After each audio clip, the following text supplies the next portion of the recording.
کہنے والے کہتے ہیں کہ عمران خان کی حکومت کو ختم اصل میں آصف علی زرداری نے کیا۔ میاں نواز شریف تو لندن میں بیٹھے ہوئے تھے، لیکن اسلام آباد میں بیٹھ کر آصف علی زرداری نے سندھ ہاؤس کو آباد کیا، دوسری پارٹیوں کو توڑ کر، جس طرح سے عمران خان کے حمایتیوں کو توڑ کر، دوسری پارٹیوں میں موجود لوگوں کو توڑ کر، جیسے وہ پی ڈی ایم کی طرف لے کر آئے، اور جیسے اسمبلی میں عمران خان کی اکثریت کو اقلیت میں بدلا، یہ سارے کا سارا ترا، یہ سارے کا سارا صحرا آصف علی زرداری کے ساتھ جاتا ہے۔ آصف علی زرداری ہنستے ہوتے ہیں کہ جب عمران خان جلسے میں خطاب کرتے ہوئے بڑکے مارتے تھے اور کہتے تھے زرداری میں سندھ آ رہا ہوں اور تگڑا ہو جا، تو وہ کہتے میں بہت ہنستا تھا کہ یہ بندہ کیا کر رہا ہے، اور یہ میں جب چاہوں اس کی حکومت کو دھڑام گرا دوں۔ اور آپ کو یاد ہوگا کہ جب عمران خان کی حکومت بنی تھی تو آصف علی زرداری وہ پہلے بندے تھے جنہوں نے یہ پیشن گوئی کی تھی کہ یہ حکومت 3 سال پورے نہیں کر سکے گی۔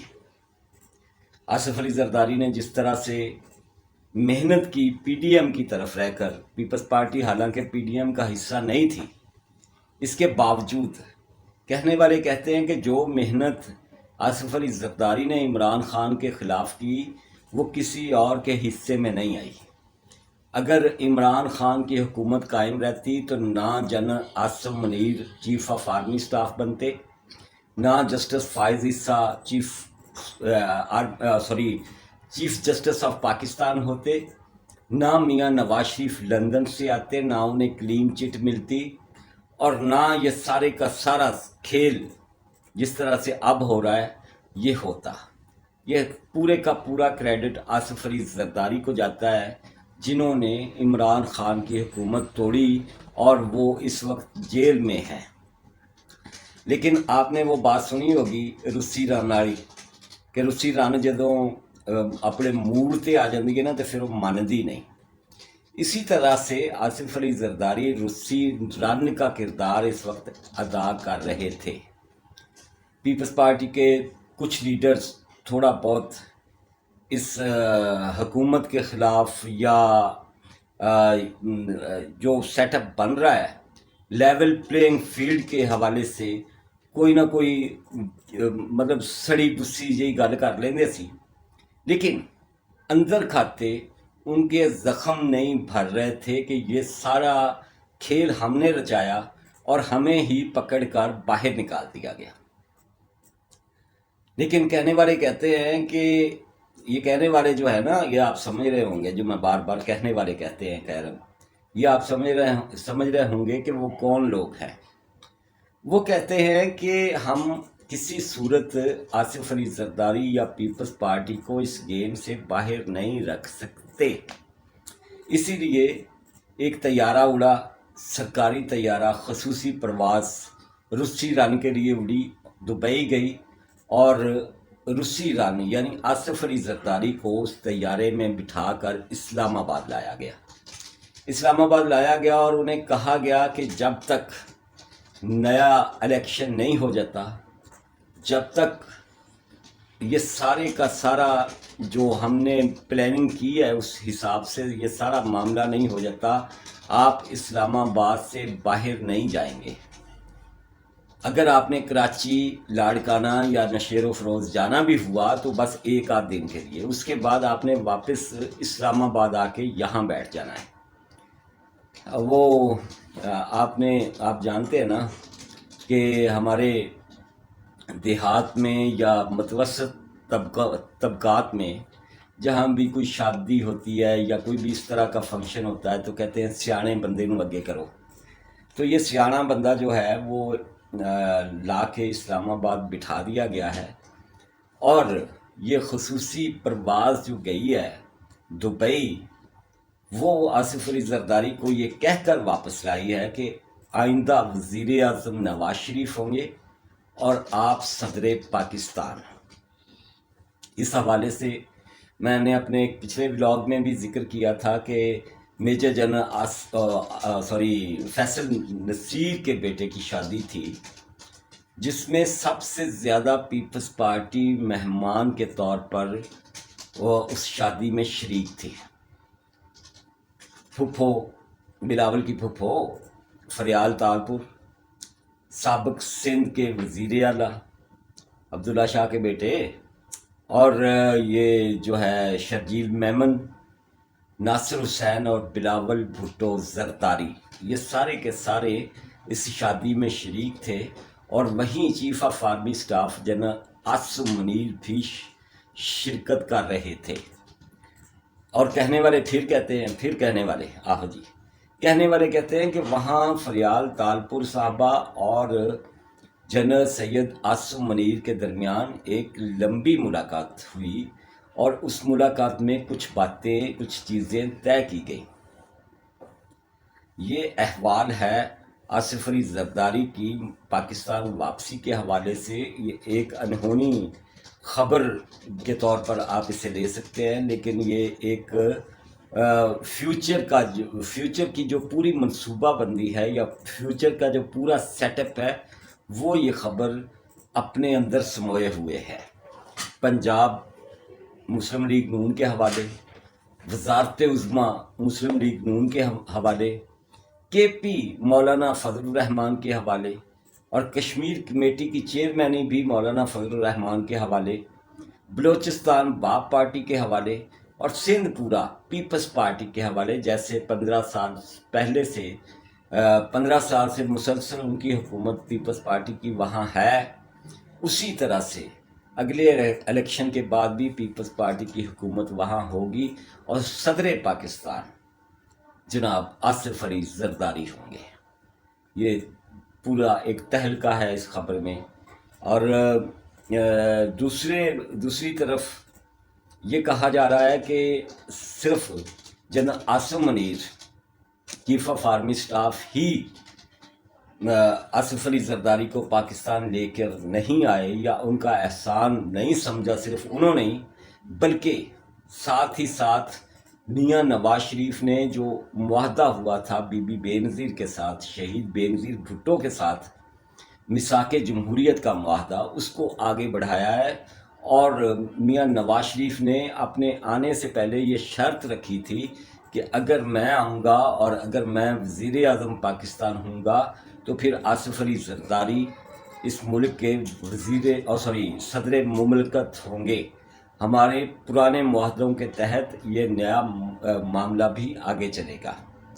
لہٰذا یہ کہا جا سکتا ہے کہ یہ پوری کی پوری جو شطرنج بچھائی جا رہی ہے، نئی شطرنج، نیا کھیل شروع ہو رہا ہے، اس میں آصف علی زرداری یا پیپلز پارٹی کو اگنور نہیں کیا جا رہا ہے، بلکہ آصف علی زرداری کو اور ان کی پیپلز پارٹی کو پورا حصہ دے دیا گیا ہے. وہ کہتے ہیں نا کہ سدا نہ باغیں بلبل بولے، سدا نہ باغ بہارا. یہ ہمیشہ کے لیے تو نہیں ہوتا یہ سب کچھ، لیکن جن کا جب زور چلتا ہے تو وہ اپنا پورا زور لگاتے ہیں.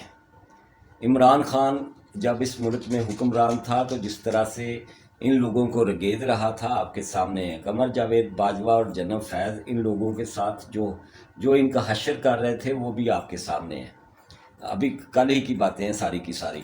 اور جس طرح سے وہ آج اٹھ کے اڈیاں چک کے جج انتظار کر رہے ہیں میاں نواز شریف کا. کبھی عمران خان کا کرتے تھے اور میاں نواز شریف کو یا آصف علی زرداری کو تن کے رکھ دیتے تھے.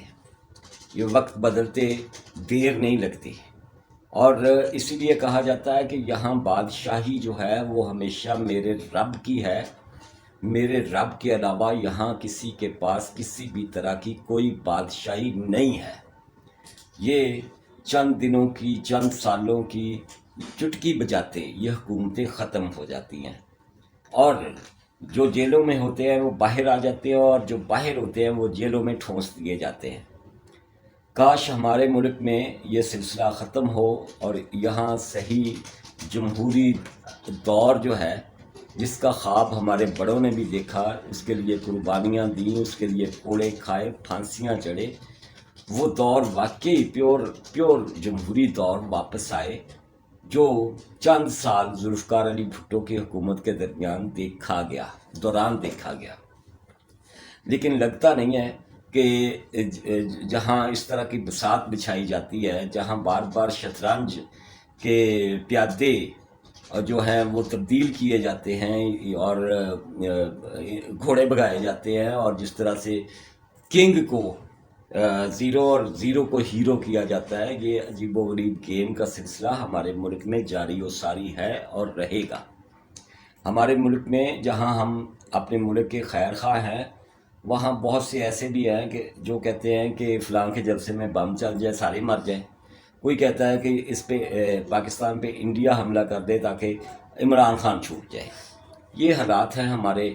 اور جو اس میں میرے آج کے ولاگ میں سب سے خوبصورت خبر ہے، اہم خبر ہے، وہ یہ ہے کہ ایران کے ساتھ ہم ایک نیا معاہدہ کرنے جا رہے ہیں. ایران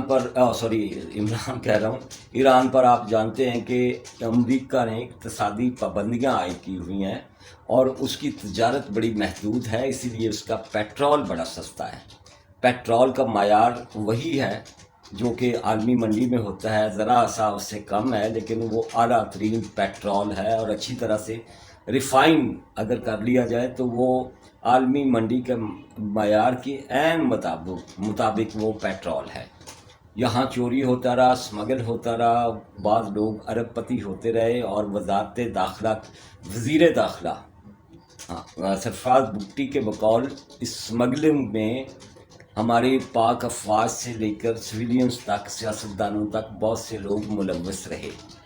اب اس ٹریڈ کو بڑا آسان کیا جا رہا ہے، بڑا سوکھا کیا جا رہا ہے، اور یہ کیا جا رہا ہے کہ ایران سے ہم پیٹرول لیں گے، پہلے امریکہ کو بتائیں گے کہ ہم نے اس کے ساتھ ٹریڈ کرنی ہے، اور یہ چند دن کا معاملہ ہے، یہ لمبا چوڑا معاملہ نہیں. اس سے ہم پیٹرول لیں گے 40 روپے فی لیٹر، اور اپنے ملک میں اوور آل پیٹرول بیچیں گے 150 روپے فی لیٹر. دنیا بس جائے گی، سیدھی گل ہے. اور اسے ہم ایران کو دیں گے اپنا چاول. ہمارے ملک میں آپ جانتے ہیں دھان کی فصل بڑی ہوتی ہے، چاول بے شمار ہوتا ہے، بڑا اعلیٰ کوالٹی کا چاول ہوتا ہے، اور ہم مختلف ممالک میں اپنا چاول جو ہے وہ ایکسپورٹ کرتے ہیں، ٹریڈ کرتے ہیں. اب ہمارا مرکز جو ہوگا چاول کے حوالے سے وہ ایران ہوگا. ایران کو ہم چاول دیں گے اور اس سے ہم پیٹرول لیں گے، مال کے بدلے مال. ڈالر نہیں دیں گے، نہ ڈالر لیں گے نہ ڈالر دیں گے، مال کے بدلے مال دیں گے. اور پیٹرول ہمارے ملک میں سستا تیل جو ہے، سستا پیٹرول وہ عام ہوگا. دوسری خبر یہ ہے کہ ان 12-13 دنوں کے اندر چائنا کے ساتھ معاملات فائنل ہو چکے ہیں، اور وہ جو بند کر دیا تھا عمران خان کے دور میں سی پیک کو، وہ سی پیک دوبارہ سے کھل رہا ہے اور خوشحالی کا ایک نیا دروازہ کھل رہا ہے. تیسری طرف ہمارے بڑے سینئر جرنلسٹ ہیں، ہمارے دوست ہیں بہت اچھے، معظم فخر، انہوں نے اپنے ولاگ میں یہ دعویٰ کیا ہے کہ بشریٰ بیبی جو ہے وہ بہت بری طرح سے پھنس گئی ہیں. وہ اس طرح سے پھنس گئی ہیں کہ 1 جنوری کو خاور مانی کا وہ چوہا رپورٹ ہے. خاور مانی کا آپ کو پتہ ہے نا، پابند سلاسل ہے، اور اس کی طرف سے بعض خبریں آ رہی ہیں. اور خبر یہ ہے کہ خاور مانیکا نے کہا ہے کہ جس دن میں نے بشریٰ بیبی کو طلاق دی، اسی دن صبح میں نے طلاق دی، اسی دن شام کو اس نے عمران خان سے نکاح کر لیا. اور نکاح میں سب سے زیادہ جو جلدی تھی وہ بشریٰ بیبی کو تھی، عمران خان کی بجائے. اور آپ کو پتہ ہے یہ شرعی معاملہ ہے اور بڑا خوفناک معاملہ ہے، عدت کا معاملہ ہے. اور وہ جو مفتی صاحب ہیں جنہوں نے ان کا نکاح پڑھایا، وہ کہہ بھی چکے ہیں کہ میں نے ایک کی بجائے 2 دفعہ ان کا نکاح پڑھایا تھا. پہلی دفعہ عدت پوری نہیں ہوئی تھی، دوسری دفعہ عدت پوری ہونے کے بعد میں نے نکاح پڑھایا تھا. مفتی سعید وہ کہہ بھی چکے ہیں. اور تیسری طرف جو اہم ترین خبر ہے وہ ہے سانڈو آف قمر جاوید باجوہ، سابق chief of army staff Qamar Javed Bajwa کے سانڈو جو ہیں، جو سمدھی ہیں، میاں مٹھو، سابر مٹھو، وہ پتنگ باز سجنا ہے، کباڑیا آف بلال گنج لاہور، جو کھرب پتی ہو گیا، ارب پتی ہو گیا، اس سے ایف آئی اے نے طلب کیا تھا 23 تاریخ کو، 23 تاریخ گزر چکی، یہ بندہ ایف آئی اے کی طلبی پر نہیں گیا، اس نے اپنا وکیل بھیجا اور وکیل جا کے مہلت لے آیا۔ ایف آئی اے نے اس سے پوچھا ہے کہ کل تک تم غریب تھے، آج تمہارے اکاؤنٹس میں 5 ارب روپیہ کہاں سے آیا، ذرا وہ اس کی منی ٹریل دو۔ اس حوالے سے اس کو کھینچا جا رہا ہے، لیکن وہ بندہ خود غائب ہے، اس کا وکیل گیا ہے ایف آئی اے اور اس نے کہا ہے کہ ہم آپ کو ساری تفصیلات دیں گے لیکن ہمیں ٹائم دے دیا جائے۔ یہ ہے آج کا میرا ٹوٹل ولاگ، اور آخری بات وہی کہ جس دوست نے ابھی تک میرا یوٹیوب چینل سبسکرائب نہیں کیا، اسے سبسکرائب کر لیں، اس کی بیل آئیکن جو ہے اسے دبا لیں تاکہ میرا ہر ولاگ کا نوٹیفیکیشن آپ تک پہنچے۔ اور آخری بات وہی کہ اگر کسی کو سبسکرائب کا یہ جو بٹن ہے نا، اسے پش کرتے ہوئے کرنٹ لگے یا کوئی کسی کا پیسہ لگے تو ذمہ دار میں۔ اللہ حافظ۔